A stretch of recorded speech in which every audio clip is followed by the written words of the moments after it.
ஓம் Saravanabhava channel வாயிலாக உங்களை சந்திப்பதில் பெருமகிழ்ச்சி அடைகிறேன். இன்றைய பதிவு 4 கிரகங்கள் சேர்க்கை மகரத்தில் அமர இருக்கிறது. அதாவது கால சக்கரத்தினுடைய 10வது வீடான மகரமனை தொழில் ஸ்தானம் அப்படின்னு சொல்லுவோம். ஸோ அந்த இடத்தில் 4 கிரகங்கள் யார் யார் அப்படின்னா சூரியன், சுக்கிரன், செவ்வாய், புதன். சுக்கிர பகவான் ஜனவரி மாதம் 13ஆம் தேதி தனுசிலிருந்து மகரத்துக்கு இடம்பெயர்கிறார். அதே போல சூரிய பகவான் ஜனவரி மாதம் 15ஆம் தேதி மகரத்தில் அமர இருக்கிறது. ஜனவரி மாதம் 16ஆம் தேதி செவ்வாய் பகவான் தனுசிலிருந்து மகரத்துக்கு செல்றார்.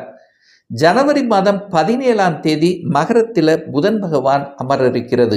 ஸோ இந்த 4 கிரகங்கள் இணையும் போது என்ன மாதிரியான பலன்கள், சாதகம் என்ன, பாதகம் என்ன, எதை செய்யலாம், எதை செய்யக்கூடாது என்பதை பற்றி இந்த பதிவில் நம்ம டீட்டெயிலாக பார்க்க போகிறோம். அதற்கு முன்னால் நம்முடைய சேனலில் நீங்கள் ஃபர்ஸ்ட் டைம் பார்ப்பவர்கள் என்றால் மறக்காம சப்ஸ்கிரைப் பண்ணிக்கிங்க.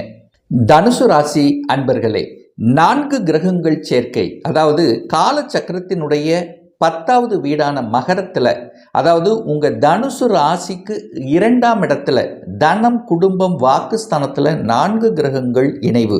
ஸோ யாரெல்லாம் இணைகிறது அப்படின்னா, வருகின்ற ஜனவரி மாதம் 13ஆம் தேதி சுக்கிர பகவான் 6க்கும் 11க்கும் அதிபதியான சுக்கிர பகவான் தனஸ்தானத்தில், சூரிய பகவான் உங்களுக்கு உங்கள் ராசிக்கு 9ஆம் அதிபதி, பாக்யஸ்தானத்தின் அதிபதியான சூரிய பகவான் ஜனவரி மாதம் 15ஆம் தேதி தனஸ்தானத்தில் இணைகிறது. செவ்வாய் பகவான், அதாவது உங்கள் தனுசுக்கு 5ஆம் அதிபதி, பூர்வ புண்ணியஸ்தானத்தின் அதிபதி, பஞ்சமஸ்தானத்தின் அதிபதி, அதே சமயத்தில் விரயத்தை கொடுக்கக்கூடிய செவ்வாய் பகவான் உச்ச பலம் அடைய போகிறார். எப்போ? ஜனவரி மாதம் 16ஆம் தேதி. அதே போல புதன் பகவான் ராசிக்கு 7ஆம் அதிபதி, 10ஆம் அதிபதியான புதன் பகவான் ஜனவரி மாதம் 17ஆம் தேதி தனஸ்தானத்தில். அப்போ தனம், குடும்பம், வாக்குஸ்தானத்தில் செவ்வாய், புதன், சூரியன், சுக்கிரன் 4 கிரகங்கள் இணையும் போது ஏற்படக்கூடிய யோகத்தையும் மாற்றத்தையும் நம்ம பார்க்க போகிறோம்.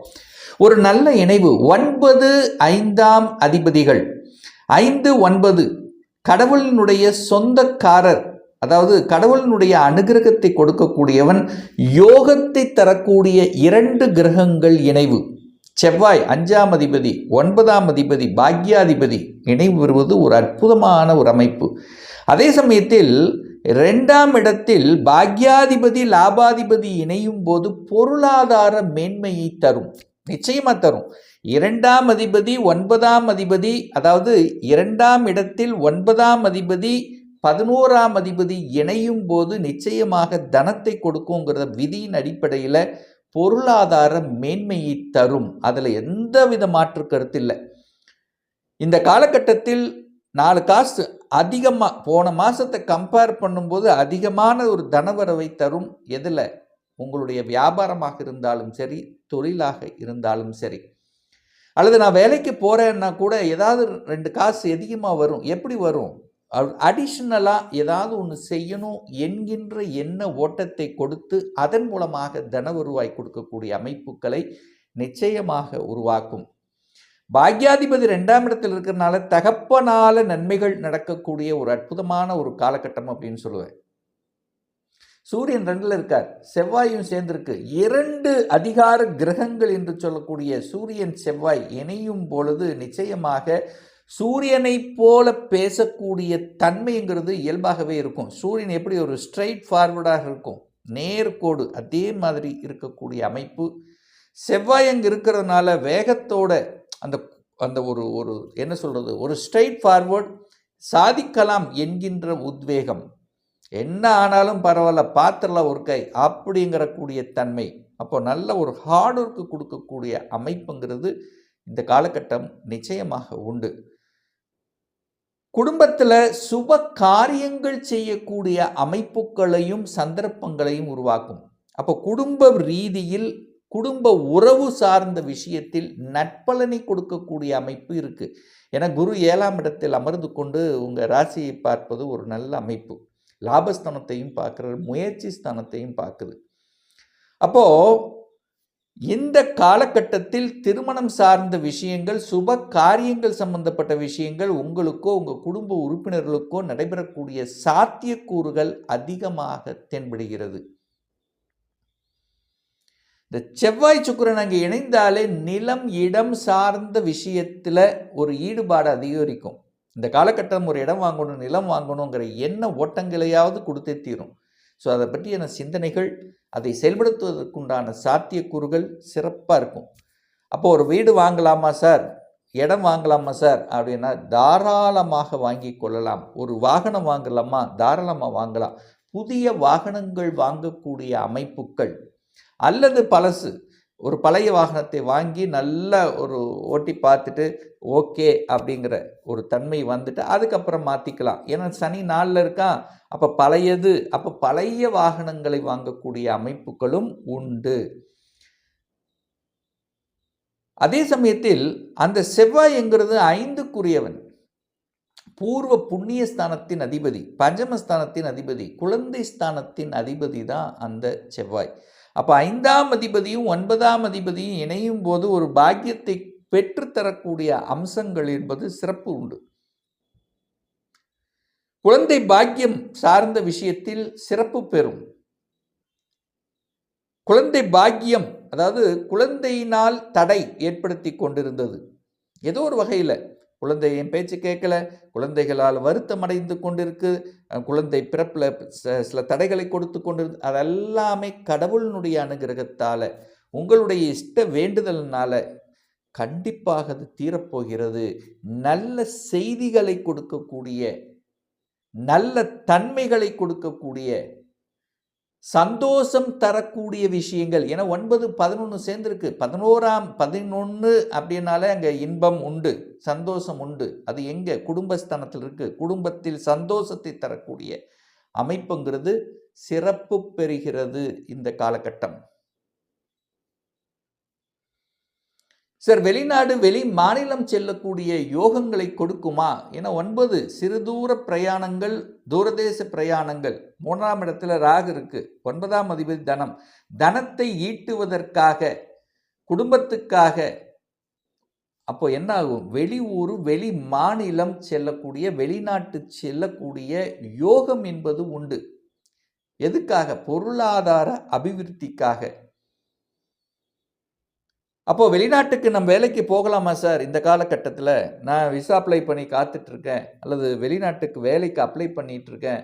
ஸோ இந்த மாதிரி எந்த செய்திகளாக இருந்தாலும் நல்ல செய்திகளை கொடுக்கும். அல்லது இங்கே வேலை செஞ்சாலும் வெளிநாட்டு கம்பெனி, எம்என்சி கம்பெனியோட ஒரு ரிலேஷன் இல்லாமல் இருக்காது. அப்போ வெளிநாடு வெளி மாநிலம் அந்நிய தேசம் செல்லக்கூடிய அந்த சிறப்புமிக்க ஒரு காலகட்டமாக தனுசுக்கு நிச்சயமாக அமையும். அதில் மாற்று கருத்து என்பது இல்லை. ஒரு நல்ல நிகழ்வாக, அதாவது சுக்கிரனுங்கிறது கலைத்துறை, நிறைய பேர் கலைத்துறையில் என்ட்ரி ஆகக்கூடிய தன்மை இருக்கு. கலைத்துறையின் மீது ஒரு ஆர்வம்ங்கிறது உண்டு. ஒரு பாட்டு சம்பந்தம், ஏன்னா புதன் அங்கே இருக்கார். அப்போ ஒரு பாட்டு, சுக்கிரனும் புதனும் இணைவு, சுக்கிரன் புதன் இணைந்தாலே அந்த இடத்துல ஒரு பாட்டு, கலை சார்ந்த விஷயத்தில் நாட்டம் கொடுத்துரும். அப்போ கலைத்துறையில் என்ட்ரி ஆவது, அழகு சார்ந்த விஷயத்தில் இருக்கிறது, மியூசிக் சம்பந்தப்பட்ட விஷயத்தில் இருப்பது, இதெல்லாம் ஏதாவது ஒரு கலைத்துறையில் என்ட்ரி ஆவதற்கான வாய்ப்புகள் சந்தர்ப்பங்களையும் ஏற்படுத்தி கொடுக்கக்கூடிய ஒரு காலகட்டம். சூரியன் புதன் இணைகிறது பாருங்க, 9ஆம் அதிபதி 10ஆம் அதிபதி இணைகிறது. அப்போ இங்க எப்படி இருக்குன்னு பாருங்க, 9, 10, 11ஆம் அதிபதி. 9, 10 இணைஞ்சாலே தர்ம கர்மாதிபதி யோகம் அப்படின்னு சொல்லுவோம். ஸோ அது குறைந்தளவாவது செயல்படுத்தும். அப்போ பாக்கியத்தை கொடுக்கக்கூடிய அமைப்பு தொழில் ரீதியில் உண்டு. அப்போ வேலை இல்லாத இந்த தனுசு ராசி என்பர்கள் நிச்சயமாக வேலை கொடுத்தே தீரும். ஏன்னா 4 கிரகங்கள் தனஸ்தானத்தில் உட்கார்ந்துருக்கு. அப்போ குடும்பத்துக்கு பொருளாதாரம் கொடுத்தே தீரணும். அப்போ பொருளாதாரம் கொடுத்தே தீரணும்னா வேலை இல்லாதவர்களுக்கு வேலை கிடைக்கும் அப்படிங்கிறது தான் அர்த்தம், அதில் இருக்கக்கூடிய இன்டைரக்ட். அப்போ 10ஆம் அதிபதி 2ஆம் இடத்தில் இருக்கார். அப்போ வேலை உண்டு, மாற்றம் உண்டு, இடமாற்றம் உண்டு, ப்ரமோஷன் உண்டு. அந்த தொழில் மூலமாக வரக்கூடிய ஒரு சிறிய அளவு தொகையாவது ஆன்மீக காரியங்கள் அல்லது சமூகத்துக்கு ஏதாவது ஒரு நற்பலனை செய்யணுங்கிற எண்ணம் உங்கள் ஆழ்மனதில் விதைக்கப்படும் இந்த காலகட்டம். அப்போ சமூக அங்கீகாரம் கிடைக்கக்கூடிய ஒரு காலகட்டமாக அமையும். அதற்கு தகுந்த மாதிரி குருவும் 7ஆம் இடத்தில் இருக்கிறதுனால மதிப்பு மரியாதை உயரும். மதிப்பு மரியாதை கௌரவம் இதை சார்ந்த விஷயங்கள் சிறப்பு. அடுத்து செவ்வாய் சூரியன் அங்கே இருக்கும்போது அதிகாரம் கிடைச்சிரும். அரசு சார்ந்த விஷயங்கள், கவர்மெண்ட் சம்பந்தப்பட்ட விஷயங்கள், தலைமை பண்பு இதெல்லாம் கொடுத்துரும். ஸோ இதுக்கெல்லாம் சிறப்பு கொடுக்கக்கூடிய ஒரு காலகட்டம். ஸோ இந்த 4 கிரகங்கள் சேர்க்கையால் தனுசுக்கு ஒரு மிக அற்புதமான ஒரு யோகத்தையும் அதிர்ஷ்டத்தையும் குடும்பத்தில் சுப காரியங்கள் செய்யக்கூடிய அமைப்புகளை கொடுக்கக்கூடிய ஒரு நல்ல காலகட்டமாக அமையும் என்று சொன்னால் அது மிகையாகாது. இன்னும் ஒரு துல்லிய பலன் வேணும். உங்கள் ஜாதகத்தில் கிரகங்கள் எப்படி இருக்குது, ஆட்சி பலம், உச்ச பலம், மூல திரிகோண பலம், திக்பலம், வர்க்கோத்தம் பலம், இந்த மாதிரி பலங்களை பெற்று வலிமையாக இருக்கா, எந்த டிகிரியில் இருக்குது, இப்போ நடப்பு தசாநாதன், புத்திநாதன், அந்தரநாதன், சூட்சமநாதன் எப்படி இருக்குது என்பதை பொறுத்து இந்த 2026 சொந்த தொழில் செய்வதற்கான கொடுப்பினை இருக்கா. அப்படி இருக்கக்கூடிய பட்சத்தில் எப்போ நம்ம சொந்த தொழிலை ஆரம்பிக்கலாம். திருமணம் இதுவரைக்கு தடைப்பட்டு கொண்டே இருந்தது. எப்போ தான் நமக்கு திருமணம் கிடைக்கும், எப்போ ப்ரமோஷன், எப்போ வீடு கட்டுவேன், எப்போ நமக்கு குழந்தை பாக்கியம் கிடைக்கும், இது போன்ற கேள்விகளுக்கு துல்லியமான பதிலை நம்மால் கூற முடியும். ஒரு பர்சனல் கன்சல்டேஷன் எடுத்துக்கணும் என்று விருப்பப்படக்கூடிய அன்பர்கள் டிஸ்பிளே தெரியக்கூடிய நம்பருக்கு வாட்ஸ்அப் மூலியமாகவோ ஃபோன் கால் மூலியமாகவோ தொடர்பு கொண்டு நேரடியாகவோ அல்லது ஆன்லைன் மூலியமாகவோ கன்சல்டேஷன் எடுத்துக்கலாம். நம்மளுடைய அலுவலகம் கோயம்புத்தூரில் அமைந்துள்ளது. அதாவது கோயம்புத்தூரிலிருந்து மேட்டுப்பாளையம் செல்லும் வழியில் வெள்ளக்கிணர் பிரிவு, அதாவது அன்னபூர்ணா ஹோட்டலுக்கு அருகாமையில் அமைந்துள்ளது. பிரியர் அப்பாயின்மெண்ட் வாங்கிட்டு நேரடியாக கன்சல்டேஷன் எடுத்துக்கலாம். நிச்சயமாக இந்த பதிவு ஏதாவது ஒரு ரூபத்தில் உங்களுக்கு யூஸ்ஃபுல்லாக இருக்குங்கிறதுல எந்தவித மாற்று கருத்தும் கிடையாது. மீண்டும் ஒரு நல்ல பதிவில் உங்களை சந்திக்கும் வரை உங்களிடமிருந்து விடைபெறுவது உங்கள் அஸ்ட்ராலஜர் டாக்டர் சதீஷ்.